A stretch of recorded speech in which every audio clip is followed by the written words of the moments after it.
पण पहिल्यांदाच असं दिसलंय की विकासाचा मुद्दा, जातीचा मुद्दा मागे पडताना पाहायला मिळाला। मला असं वाटतं की सगळे मुद्दे बाजूला पडलेले आहेत आणि विकास आणि सुशासन हाच मुद्दा या निवडणुकीचा प्रमुख मुद्दा ठरलेला आहे।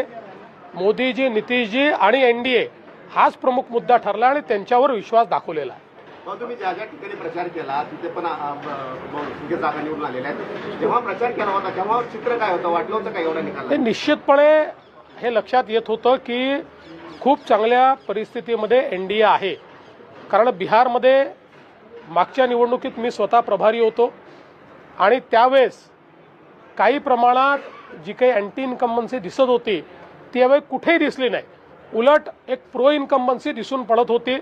आपल्यापैकी काही पत्रकार मला बिहारमध्ये भेटले होते, त्यांनाही मी त्यावेळेस हे सांगितलं होतं की मला मागच्या वेळेस अँटी इन्कम्बन्सी काही प्रमाणात दिसत होती, पण यावेळेस प्रो इन्कम्बन्सी दिसते आहे आणि अक्षरशः त्या प्रो इन्कम्बन्सीचाच आज रिझल्ट आहे। अर्थात आमच्यापैकी म्हणजे माझ्यासारख्या कार्यकर्त्याला हे वाटत होतं की 160च्या आपण पुढे जाऊ, पण त्याच्याही कितीतरी पुढे आम्ही गेलो आहोत।